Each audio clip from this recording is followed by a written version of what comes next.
గురుగారు నమస్కారం అండి. నమస్కారం అమ్మా.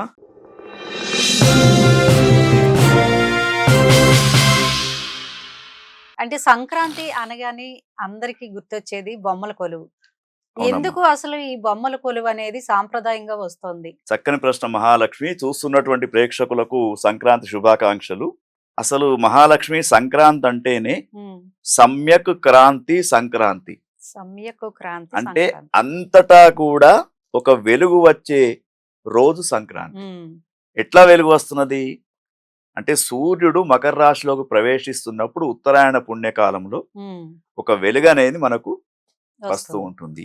అయితే ఈ యొక్క సంక్రాంతి రోజున పూర్వకాలం నుంచి మనకు పూర్వీకులు కొన్ని ఆచారాలు, హ్మ్. సంప్రదాయాలు పెట్టారమ్మా. అయితే ఇవి పిచ్చి సంప్రదాయాలు, ఆచారాలు అనకూడదు. సైన్స్‌కు సంబంధం ఉంది. తర్వాత ఆధ్యాత్మిక చింతనకు కూడా సంబంధం ఉంది. హ్మ్. ఎట్లా అంటే ఇప్పుడు బొమ్మల కొలువులు ఎందుకు పెట్టడం?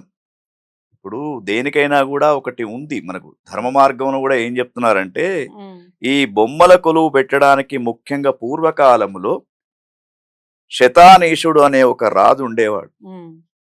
అతడు చాలా వైభవంగా ఉన్నాడు. 10 సంవత్సరాలైనా గూడా అతనికి సంతానం లేదు. హ్మ్. వివాహమైంది, సంతానం లేదమ్మా. అయితే భార్యకు ఆ నోట, ఈ నోట విని సంక్రాంతి రోజున బొమ్మల కొలువు పెట్టుకుంటే సంతానం అయితుందని ఎవరో చెప్పారు. హ్మ్.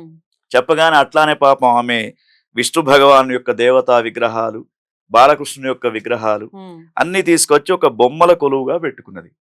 పెట్టుకున్న తర్వాత వెంటనే సంవత్సరం వరకు ఆమెకు సంతానం కలిగింది. హ్మ్.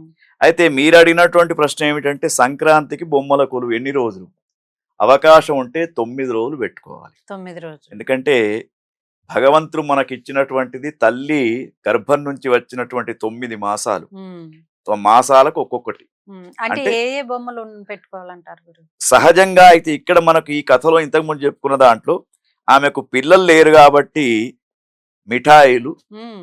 తర్వాత వెన్న, తర్వాత శనగపప్పు, బెల్లం, అటుకులు అంటే తినుబండారాలన్నిటి కూడా బొమ్మల కింద పెట్టుకొని ఆమె పూజించింది. హ్మ్. కానీ ఇప్పుడు మనవాళ్ళు ఏం చేస్తారు? ముఖ్యంగా అమ్మ ఇది సంతానం లేనటువంటి వారికి మంచి పరిష్కారం. హ్మ్. సంతానం లేనటువంటి వాళ్ళు చిన్ని బాలకృష్ణుని యొక్క బొమ్మలు, అమ్మవారి యొక్క బొమ్మలు అవి పెట్టుకొని వీలైతే 9 రోజులు వాటికి చక్కగా పెట్టుకొని పూజ చేయవచ్చు. హ్మ్. లేదనుకుంటే 3 రోజులు.